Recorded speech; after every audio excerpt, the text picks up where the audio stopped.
Rain tapped against the windows of the River King as Allison Hayes tucked stray auburn hair behind her ear, balancing 3 plates while glancing at her phone. Her daughter Grace's babysitter had texted twice about the fever spiking again, making her heart race with each vibration against her hip. The restaurant's elegant interior contrasted sharply with the churning anxiety in her chest as she served tables with practiced precision. Medical bills from Grace's rare respiratory condition had piled higher than the fancy china stacked in the kitchen, forcing her to take double shifts at the upscale Italian establishment. Across the dining room, a figure commanded attention without trying. Lucas Montgomery, whose immaculate charcoal suit and quiet authority made other patrons unconsciously lower their voices. Despite owning half of St. Louis's waterfront properties, he preferred this corner table with a view of both entrances. Allison noticed a man near the bar who didn't belong, his gaze fixated on the staircase leading to the private mezzanine where Lucas was heading for a meeting. His hand kept brushing the inside of his jacket with nervous frequency, eyes darting between exits like someone mapping escape routes.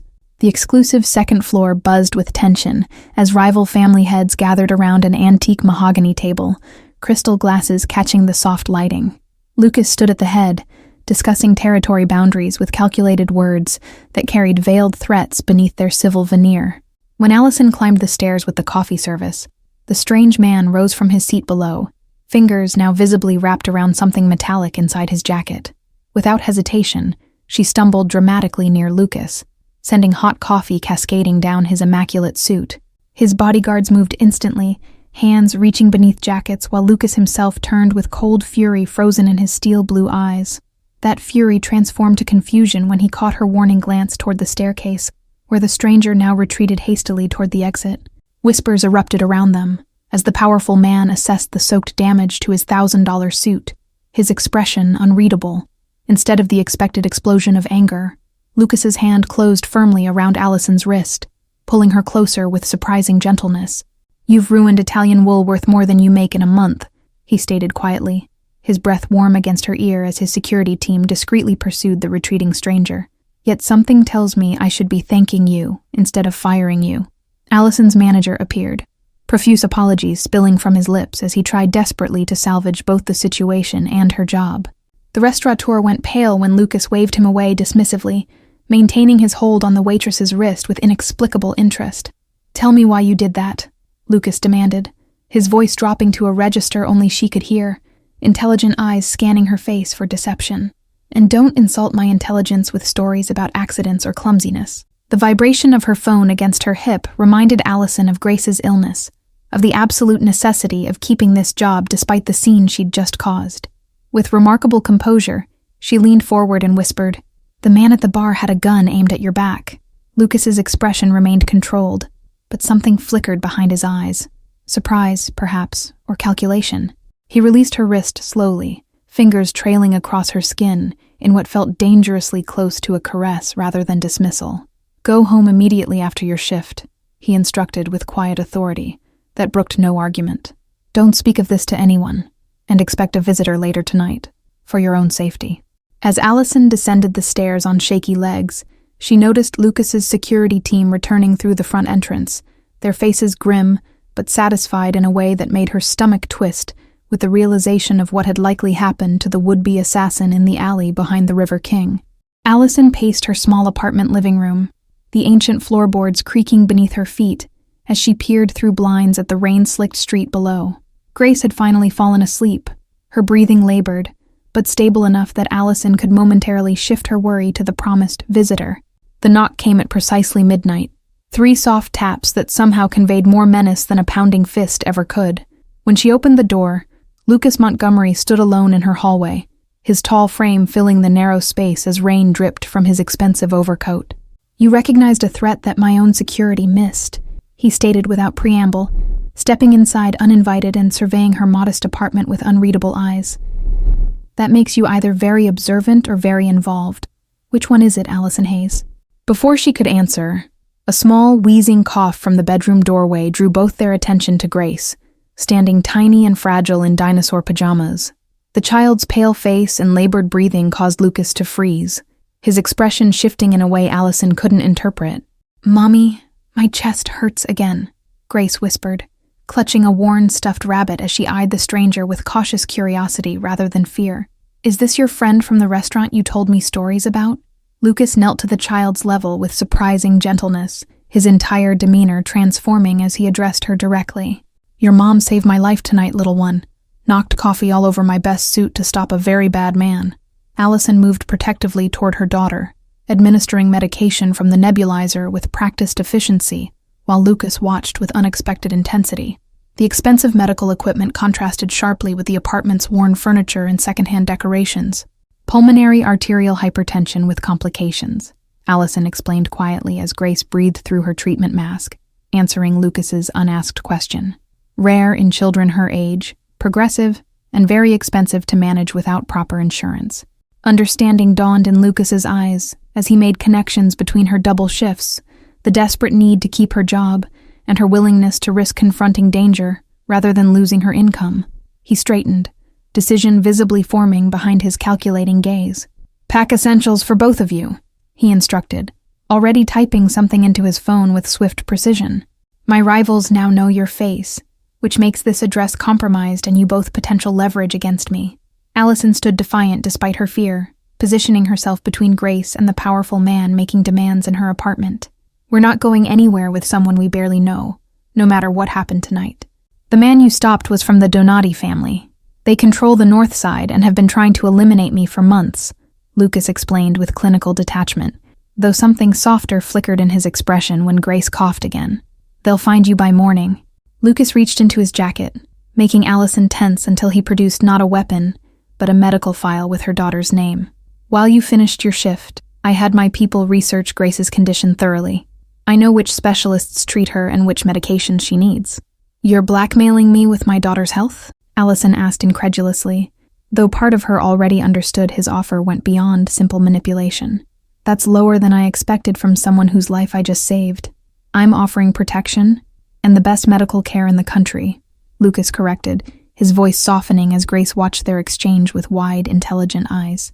"No more choosing between rent and treatments. No more double shifts while she fights to breathe alone." The mansion overlooking the Mississippi River gleamed with old money and new security, its limestone facade housing a complex network of Lucas Montgomery's operations. Allison stood at the floor-to-ceiling windows of their guest suite, watching Grace explore the garden below with childish delight, despite her oxygen canister trailing behind her. "She's safe here," Lucas's voice came from the doorway, startling Allison from her thoughts as he entered with a tablet displaying security feeds from every angle of the property. "My personal doctor reviewed her medical history this morning. He's arranging consultations with specialists from Chicago." Allison turned to face him fully, the borrowed designer clothes making her feel like an imposter in this world of wealth and power. "What exactly do you expect from me in return for all this generous assistance, Mr. Montgomery?" Lucas's smile held a dangerous edge as he guided her toward his study, where maps of St. Louis districts were marked with color-coded boundaries and notations. "The Donati family believes you're connected to me now, which makes you valuable regardless of our actual arrangement." The study contained more than territorial maps. Ledgers of businesses, both legitimate and questionable, lined the shelves, alongside framed photos of Lucas with politicians and judges Allison recognized from local news. Power hummed through the room like electricity, invisible but undeniable. "3 families control most of St. Louis," Lucas explained, tracing boundaries with long fingers across the city map. "The Donatis to the north, the Cazalet group west of the Arch, and my operations along the riverfront and downtown districts." Allison absorbed the information with growing unease, connecting newspaper headlines about territory disputes to the clinical way Lucas discussed them now. "And where exactly do a waitress and her sick daughter fit into this power structure? You've demonstrated remarkable observational skills and quick thinking under pressure," Lucas replied, studying her with that same intensity she'd noticed at the restaurant. "Skills I can utilize while providing Grace with everything she needs to fight her condition." A knock interrupted them as Lucas's security chief entered with a tablet, displaying footage of men watching Allison's former apartment building. "Donati's people found her place already. They're asking neighbors about her and the child." "See?" Lucas turned to Allison with vindication rather than alarm. "Your instinct to protect me has already drawn you into this world whether you intended it or not. The question now is how to keep you both alive while making you an asset rather than a liability."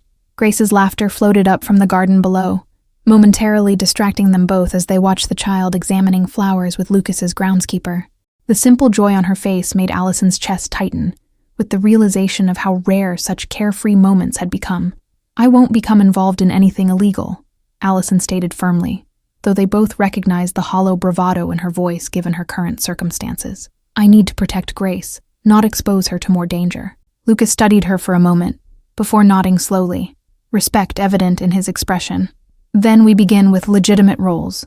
You'll manage my charitable foundation while living here under protection, giving you flexible hours for Grace's appointments, while providing perfect cover for your sudden change in lifestyle." The foundation documents he showed her appeared genuinely focused on community improvement, funding for after-school programs in neglected neighborhoods, renovation grants for historic buildings, and medical assistance for uninsured children.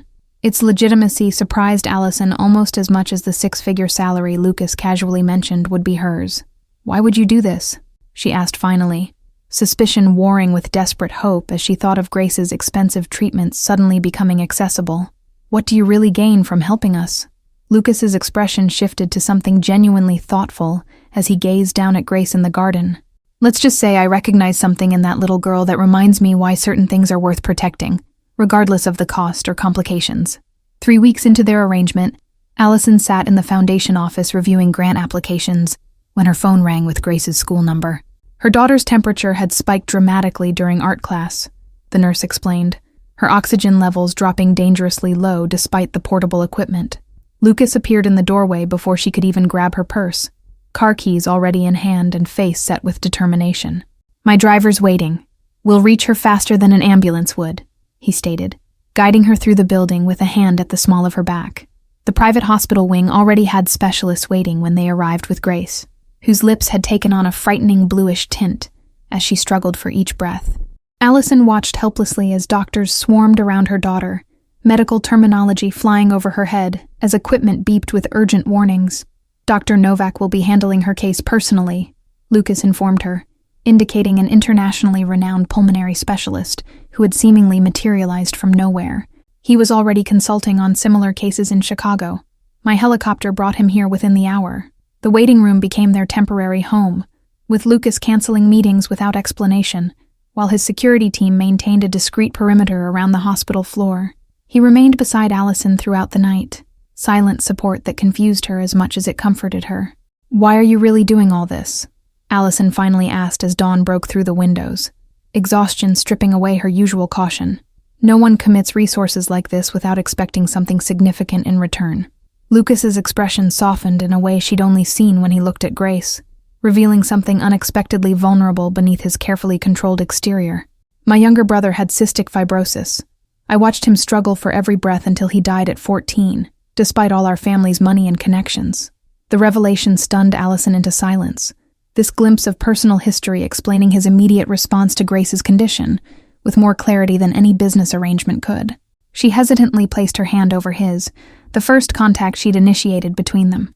Dr. Novak emerged with cautious optimism, explaining that Grace had been stabilized with an experimental treatment protocol usually reserved for adults. "We've modified the approach for her size and age," he explained, "but she's responding remarkably well, considering the severity of her episode." Lucas's phone buzzed with an encrypted message that made his expression darken momentarily before he concealed his reaction. "The Donati family is making inquiries about this hospital visit," he murmured for Allison's ears only, "which means they have someone inside the medical staff." Grace's recovery room transformed into a fortress overnight, with new nurses vetted personally by Lucas's security team and hospital administration agreeing to unusual protocols after receiving a substantial donation to their research department. The threat lingered beneath the sterile hospital efficiency. "You should know that helping us puts a target on your back too," Allison said quietly, as they watched Grace sleeping peacefully for the first time in days. "These rivals of yours might see her as your weakness now." Lucas's hand covered hers on the hospital bed railing, his touch surprisingly warm for a man rumored to rule his empire with cold precision. "They've always searched for my weaknesses. I've just never had anything worth protecting before." The unspoken tension between them grew with each passing day, as Grace slowly recovered, their shoulders brushing as they reviewed treatment options, and their eyes meeting with increasing frequency across her hospital bed. Something dangerous was building beneath their practical arrangement. The medication costs $8,000 per dose, Dr. Novak explained apologetically when presenting the discharge plan, making Allison's stomach drop until Lucas signed the authorization without hesitation, as though the amount were pocket change rather than more than she'd earned in months. Grace had just returned to the mansion when Lucas's security chief burst in with surveillance photos spread across the dining table, interrupting their celebratory dinner. "Donati's men photographed you both leaving the hospital," he reported grimly, pointing to long lens shots capturing them walking to the car. "They're escalating reconnaissance, not just passive information gathering anymore," Lucas analyzed, his fingers brushing against a particular photo, showing his hand at Allison's back, guiding her protectively. "They're looking for confirmation of a personal connection they can exploit." Allison studied the images with growing horror, recognizing the deliberate documentation of their movements, timestamps showing daily patterns, locations marked with precision, and worst of all, close-ups of Grace's medical equipment captured through windows. They'd been watching for weeks. Lucas immediately activated contingency protocols, the mansion transforming around them as security teams swept for surveillance devices, and additional guards took positions throughout the property. The practiced efficiency of everyone except Allison suggested this wasn't the first such threat. "We need to move you both to the lakehouse tonight," Lucas decided, already coordinating with his team while reviewing security footage from the mansion perimeter. The property is unlisted under shell companies and has defensive advantages the mansion lacks. Before they could implement the plan, perimeter alarms blared through the house as security monitors showed armed men breaching the outer gates. Lucas pushed Allison toward a concealed panel that swung open to reveal a reinforced safe room behind the library shelves. "Get Grace and stay inside until my people come for you," he instructed, pressing a secure phone into her hand before retrieving a weapon from his desk drawer. "The room is bulletproof with independent air supply and communication systems." Allison clutched Grace tightly against her as gunfire echoed distantly through the mansion, the reinforced door sealing them into the panic room with its monitors showing the chaos unfolding throughout the property. Grace's eyes widened with fear as she clutched her oxygen canister. "Is Mr. Lucas going to be okay?" Grace asked with trembling voice, her attachment to the powerful man growing evident in her concerned expression. "He promised to teach me chess tomorrow after my treatment." Hours passed in tense silence before the secure phone vibrated with a message containing only coordinates and a simple instruction. "Service tunnel leads to garage level B2. Car waiting." Allison gathered their emergency bag, while explaining to Grace they needed to play a special hiding game. The service tunnel stretched endlessly through darkness, Grace clinging to her mother's neck, as they navigated with only the phone's flashlight illuminating their path, every sound amplified in the concrete passage, making Allison's heart race with each distant echo. At the coordinates, a nondescript sedan waited with Lucas's most trusted driver, his normally immaculate suit now torn and bloodied at the shoulder. "Mr. Montgomery is handling the situation personally," he explained tersely, helping them into the vehicle before accelerating through back roads. The lake house revealed itself as less vacation retreat and more fortified compound disguised as luxury property, complete with surveillance systems hidden within seeming decorative elements and bulletproof windows designed to appear ordinary. Lucas had clearly prepared this sanctuary long before meeting them. An hour after their arrival, Lucas himself appeared with a gash above his eyebrow and controlled fury radiating from his tense shoulders. "The Donati family has officially crossed the line from business rivalry to blood feud," he stated grimly, washing blood from his hands in the kitchen sink. "You should never have gotten involved with us," Allison whispered, as Grace finally slept in the adjacent room, the child exhausted from fear and the hasty evacuation. "This life you lead, it's not compatible with raising a child safely." "My mother raised me in this exact world," Lucas responded, surprising Allison as he settled beside her on the lake house porch overlooking the water. "She managed 3 children and an empire after my father was killed by the Khazals when I was 12. The revelation shifted something in Allison's understanding of him. This wasn't just business for Lucas, but a legacy inherited through violence and necessity rather than choice. His fingers unconsciously traced the scar above his eyebrow, fresh evidence of the dangers woven into his daily existence. "Your brother with cystic fibrosis? Was that why you recognized Grace's condition so quickly that first night?" Allison asked softly, connecting pieces of his past that explained his unexpected intervention in their lives. Lucas nodded, his typically guarded expression softening in the moonlight reflecting off the lake.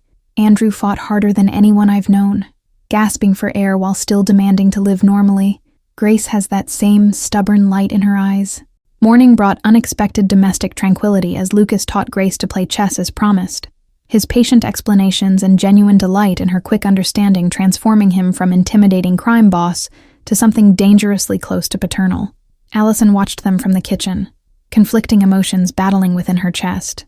"Check," Grace announced triumphantly, her oxygen tubes momentarily forgotten in her excitement as she captured Lucas's bishop with strategic precision that made him laugh appreciatively.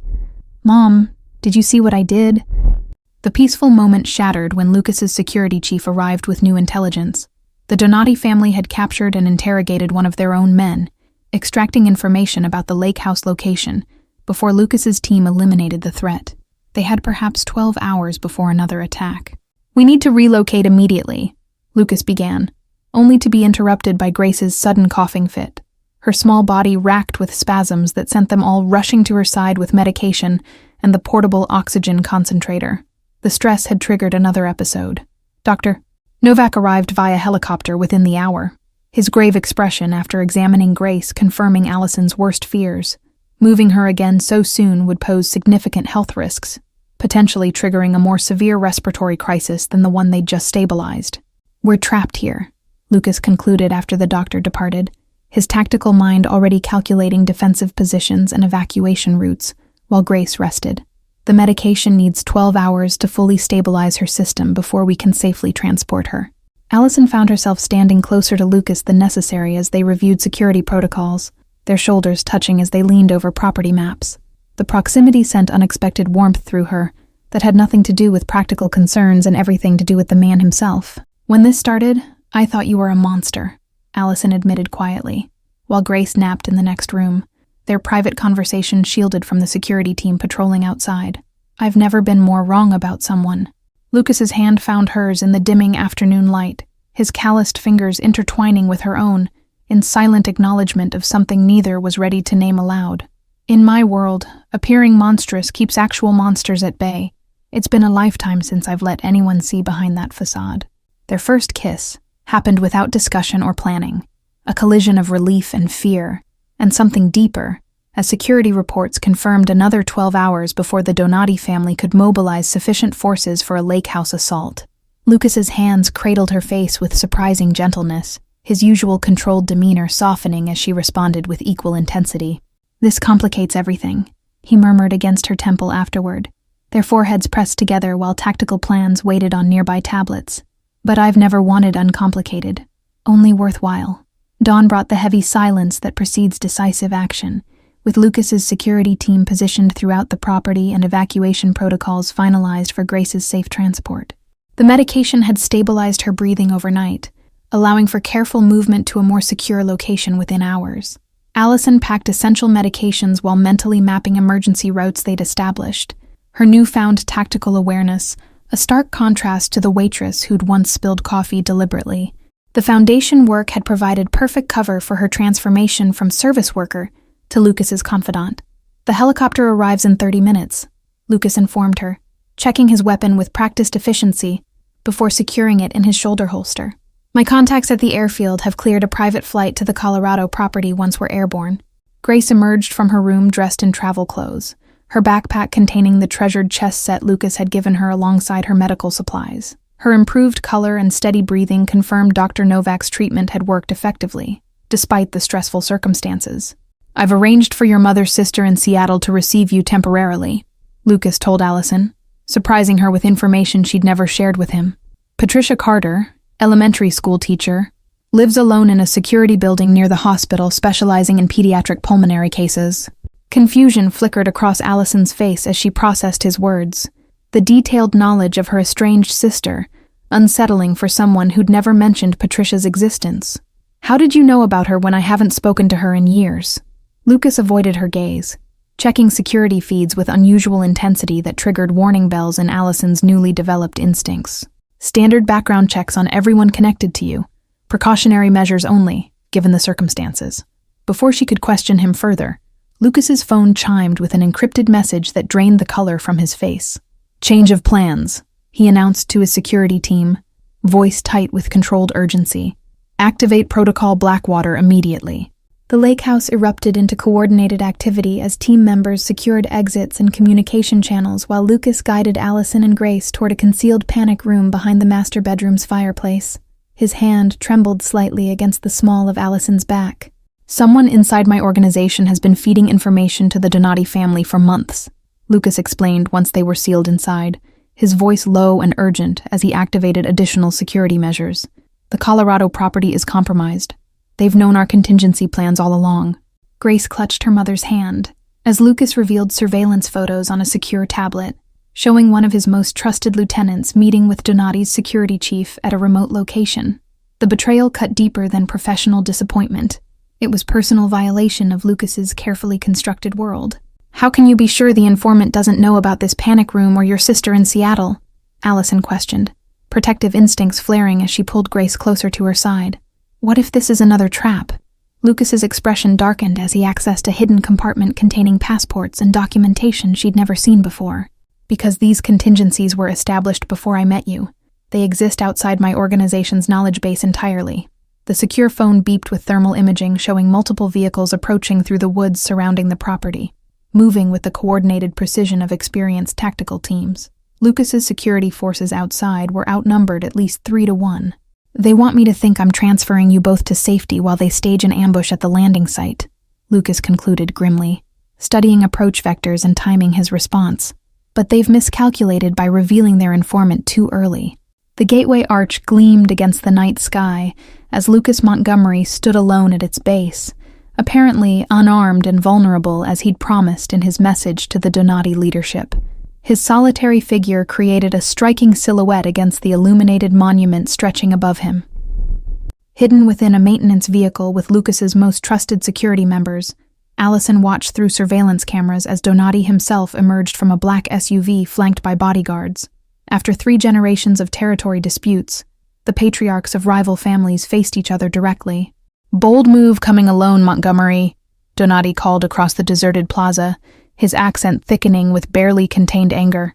"Especially after what your people did to my nephew last month in the warehouse district." Lucas maintained perfect composure, hands visible at his sides in the universal signal of peaceful intention, despite the deadly tension crackling between the assembled men. "I came to discuss the waitress and her daughter. They're irrelevant to our business arrangements." A light rain began to fall across the plaza, droplets catching the monument's illumination like scattered diamonds against the darkness. The precipitation seemed to intensify the standoff, neither man willing to be the first to seek shelter or show discomfort as water traced paths down their faces. Behind Donati, his enforcer shifted positions with practiced subtlety that Allison recognized from her week studying security footage with Lucas. The movement revealed a secondary weapon beneath the man's jacket, positioned for quick access in a way the primary guards weren't equipped. 3 unmarked police cars idled 2 blocks away, officers loyal to Lucas through his careful cultivation of city relationships over years. They represented his insurance policy, not for intervention, but for aftermath management should negotiations collapse into the violence humming beneath the surface. Donati's laugh echoed against the concrete as he gestured dismissively toward the river. "You made them relevant when you moved them into your home and started playing family man, Lucas. Weakness is always relevant in our line of work. I'm willing to concede the North Side warehouse district and the associated distribution routes," Lucas offered calmly, naming territories worth millions in yearly revenue, "in exchange for your guarantee that the woman and child remain untouchable, regardless of future disagreements between us." The rival boss studied Lucas with newfound interest, reassessing the man he'd competed against for years in light of this unexpected negotiation tactic. "You'd surrender prime territory for a waitress who spilled coffee on you? The rumors about your attachment must be true after all." From her hidden vantage point, Allison watched Lucas's shoulders tense almost imperceptibly, the only outward sign of emotion as he confronted the man threatening her daughter's safety. Her heart hammered against her ribs as she realized the enormity of what he was sacrificing. "My terms are simple," Lucas continued with practiced diplomacy that belied the dangerous undercurrents. "Territory concessions in exchange for their permanent removal from target consideration, plus the identity of your source in my organization." Donati circled Lucas like a predator, assessing weakened prey, his security team maintaining tactical positions that blocked potential escape routes. "Counteroffer, I get the territories, plus you retire from certain ventures entirely. in exchange for allowing your new pet project to live. Lucas's expression remained unreadable, as he appeared to consider the proposal, though Allison recognized the subtle shifting of his weight that indicated preparation for potential conflict. And your informant within my organization? That breach cannot continue regardless of our arrangement. Patrick has been quite valuable, Donati revealed with calculated cruelty, confirming Lucas's loyal accountant had been the traitor all along. Family loyalty trumps business relationships. His sister married my cousin 15 years ago, creating ties that run deeper than your paychecks. The revelation visibly struck Lucas. The betrayal by someone who'd managed his legitimate businesses for nearly a decade, clearly unexpected despite his suspicions. Patrick had attended family holidays at Lucas's estate, had access to security protocols and financial records across his entire operation. Donati signaled to his men, who produced a tablet displaying live video feed of Grace, sleeping in what should have been a secure medical facility. Insurance policy, he explained casually, watching Lucas's expression harden. Patrick provided access codes before his unfortunate accident this afternoon. You've already eliminated him, Lucas concluded flatly, understanding dawning in his eyes as the tactical situation clarified.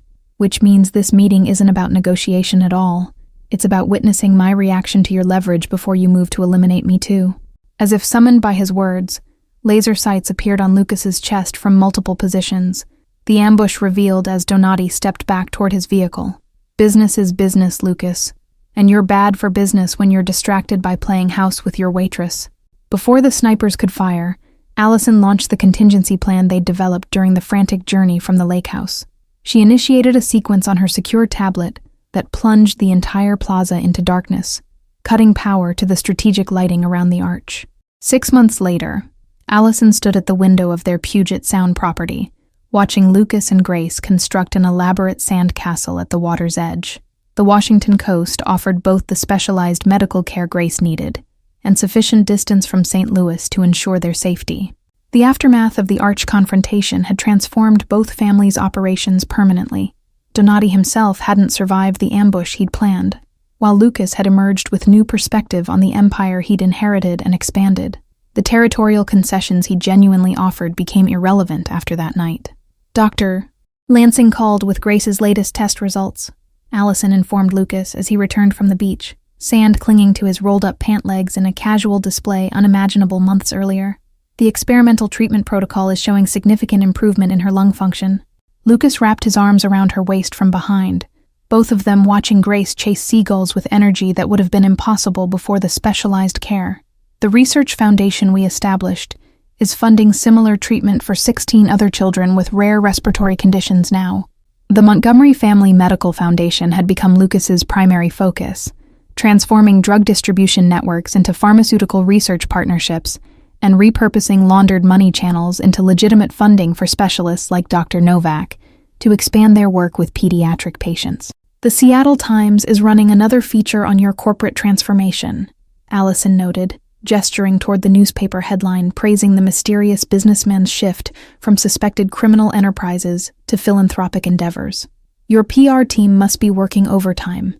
Lucas smiled against her hair, the expression coming more naturally to him now than the controlled mask he'd worn when they first met. My father built an empire through fear and intimidation. I'm discovering respect and legitimate power accomplish more with fewer casualties. The security detail remained, though less obtrusive than before, integrated into household staff and property management, rather than obvious armed guards. Old habits and old enemies required certain precautions even in their new life, though immediate threats had been neutralized thoroughly. Grace's elementary school principal had initially resisted the additional security protocols, until Lucas personally funded a technology lab that benefited the entire student body, while discreetly incorporating advanced monitoring systems. The woman now greeted their security team by name, appreciating the quiet professionalism that never disrupted the educational environment. Allison's foundation work had expanded beyond managing Lucas's charitable initiatives to developing her own program, supporting single parents of chronically ill children. Her personal experience translated into practical assistance, flexible remote work opportunities, emergency childcare networks, and psychological support groups that addressed the isolation she'd once known intimately. The framed photograph on Lucas's desk showed the three of them at Mount Rainier last month, their first family vacation without security concerns dominating every moment. Grace's rosy cheeks and bright smile at the summit captured the transformation in their lives more eloquently than financial statements or medical charts ever could. "The River King restaurant sent this," Allison said, handing him an invitation to its grand reopening under new management. Specifically, a management company ultimately controlled by Lucas's reorganized holdings. "They want us both at the ribbon-cutting ceremony next month." Lucas examined the invitation with thoughtful expression, tracing the embossed logo that represented where their story had begun, with spilled coffee and an attempted assassination. "Are you ready to return to St. Louis, even temporarily? There are still whispers in certain circles." Allison watched Grace demonstrate a cartwheel on the beach, the oxygen canister noticeably absent for the third consecutive day, as her treatments continued showing remarkable results. "I think it's time to face the past properly, show them we're not hiding or running anymore." The engagement ring caught sunlight as Allison gestured toward the shoreline, the elegant diamond Lucas had presented last month still feeling unfamiliar on her finger. Their journey from waitress and mafia boss to partners in both business and life had defied every expectation. "Patricia called about the wedding plans," Allison mentioned, her reconciliation with her sister another unexpected gift from their new beginning. "She's insisting on handling the flower arrangements herself, since she's taking her maid of honor duties very seriously." Lucas laughed, the sound still rare enough to make Grace look up from her sandcastle construction and wave enthusiastically at them both. "Your sister threatened bodily harm if I selected inappropriate centerpieces. She's formidable in her own elementary school teacher way." The rebuilt Montgomery organization now operated primarily above board, with Lucas systematically dismantling criminal operations and transitioning salvageable components into legitimate businesses. The process wasn't without resistance, but his reputation for decisive action discouraged significant opposition. Grace bounded up from the beach, breathless but steady, as she presented a seashell to Lucas, with the solemn declaration that it matched his eyes exactly. Her improved health remained the most tangible evidence that their dangerous journey had been worthwhile despite its costs. Thank you all for following this story. If you enjoyed it, please write in the comments where you're watching from. And don't forget to like, subscribe, and share this video, as your support is crucial for me to continue creating content here. Your engagement means everything.